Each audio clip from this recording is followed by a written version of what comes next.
हमके नौकरी करे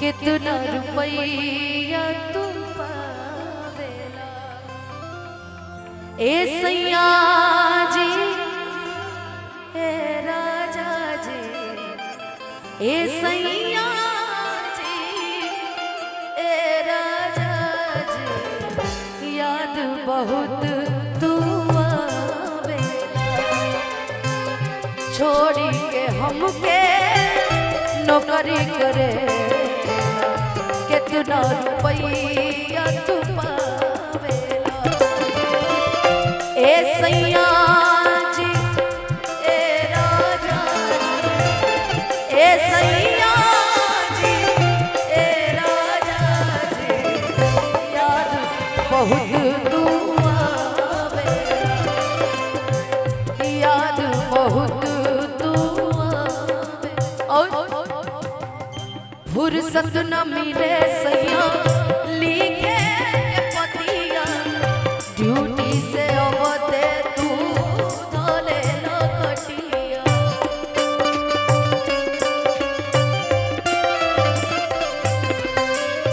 फुर्सत न मिले सैया लिखे के पतिया ड्यूटी से अवते तू धोले न कटिया जैसे कि चला बीच तड़पे मछरी वैसे तू हमें तड़पावेला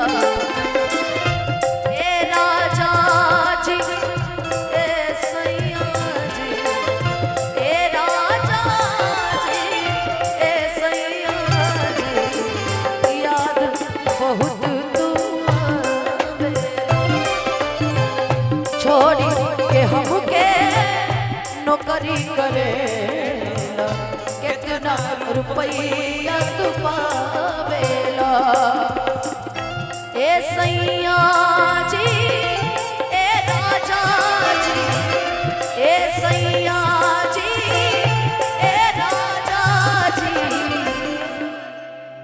की याद बहुत तू आवेला पता ना काहे ये मंच बहुत सारा कलाकार के है और अब मंच पे अब कार्यक्रम में ज्यादा मजा आई कैसे कि अब सब क्यों फ्री हो जाए लेकिन एगो लाइन जा तारा जरूर कहें पलट जाए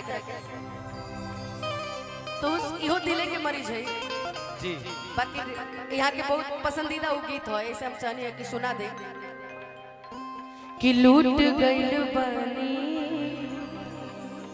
होता अफसोस हो गलती हमार बाकी किस्मत के दोष हो कि लूट गइल बनी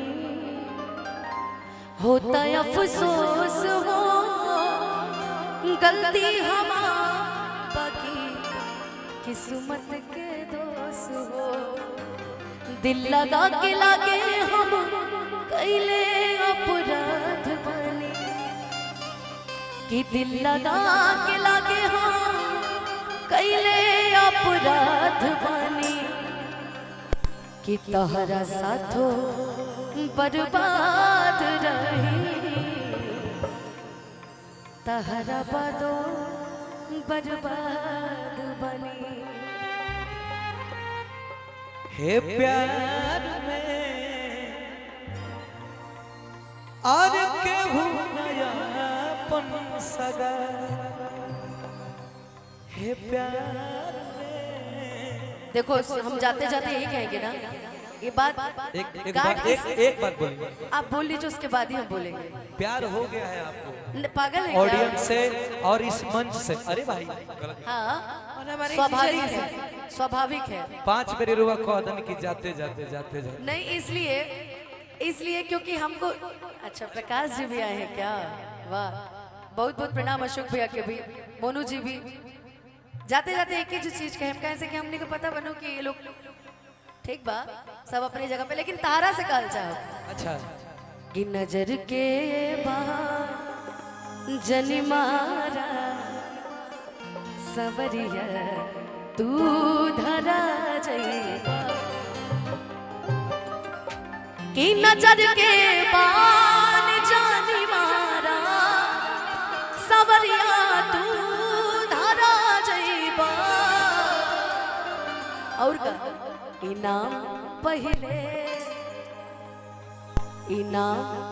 पहले से बदनाम बा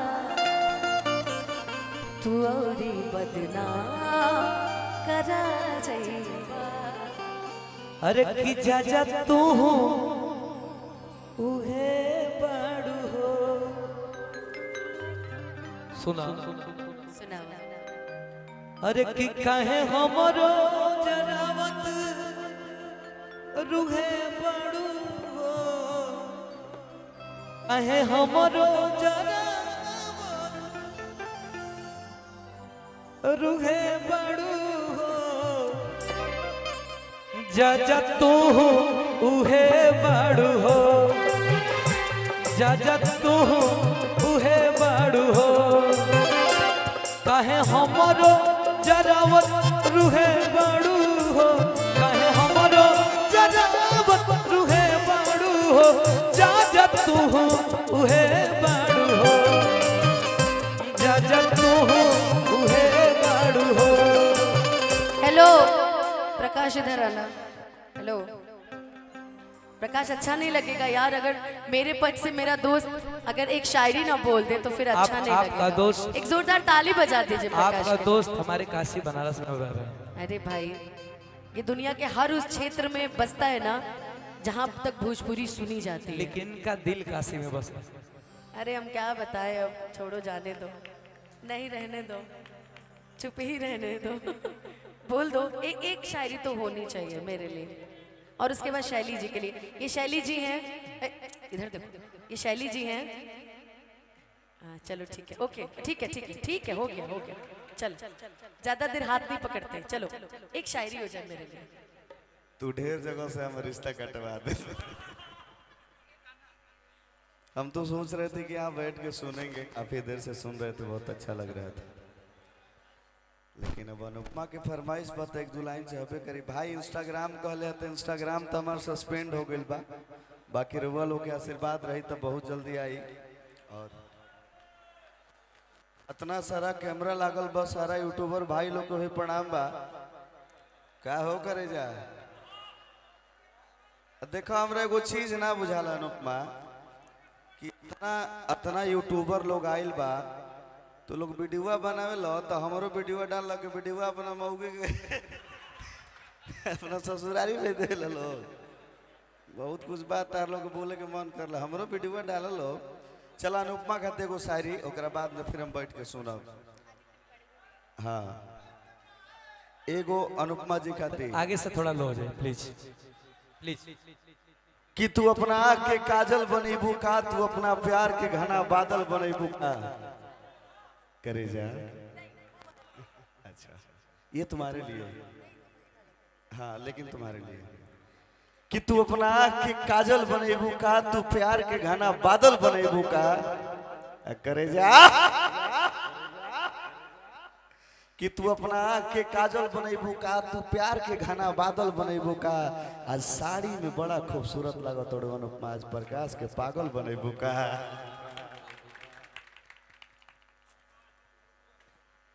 मैं तो यही चाहूंगी कि जिस तरीके से प्रकाश जी ने लोगों के चेहरे पर हमेशा से, मतलब मैं तो जब भी रील खोलती थी और मैं इनको हमेशा भेजती और कहती हूँ कि यार क्या हो तुम क्या। और भगवान जी से ये चाहूंगी कि हमेशा इनके चेहरे की स्माइल बनी रहे। और विशेषकर यहाँ पे बहुत कलाकार हैं, तो अभी वक्त जाया ना करते हुए आदित्य आओ इधर। सोच रहा होगा कि दीदी 3 बार कह चुकी हैं, अब आखिरी आखिरी आखिरी फिर गाए जा रही थी। और आदित्य बहुत ही अच्छा कलाकार, छोट भाई, और अभी तो भाई ट्रेंडिंग स्टार है ये अभी का।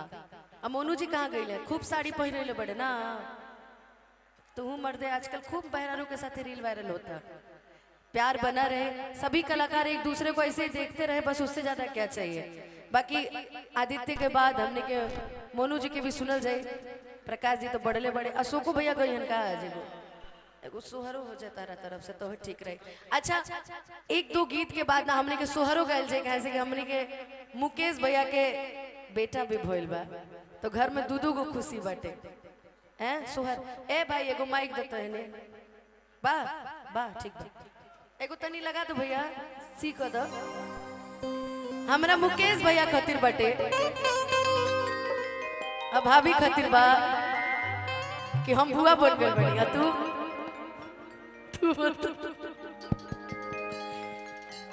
ए मुकेश भैया रिश्ता नहीं की फरियाद इनकर हम बूझ नहीं की पावत इनकर के हमार मुकेश भैया पापा बन गए बड़े बेटा भइल बाटे हम बुआ बन गए बनी आई जब तमाम जितना भी लोग बा एक समय में दू गो खुशी बाटे तो ओकरा खातिर कहे के बा अपना बबुआ खातिर कि नकिया त हुए जैसे बाबूजी के अरे अखिया हमाई के हो कि नकिया त हुए हमारा मुकेश भैया के अरे अखिया रेखा भाभी के हो खिलल नमुहावा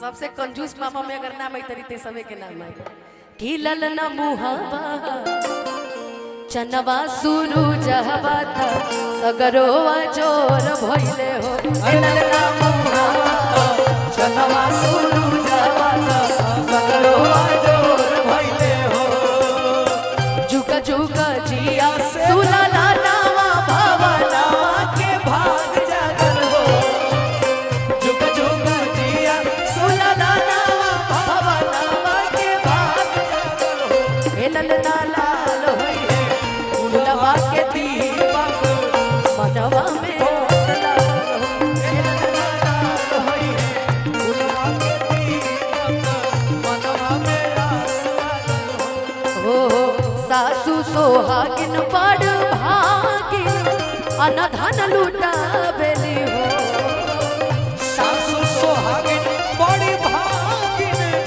अनधन लुटावेली हो ए ललना दुआरा बजला बधैया अगनवा उठे सोहर हो ए ललना दुआरा बाजेला बधाइया उठे सोहर हो ए ललना दुआरा बजला बधैया उठे सोहर हो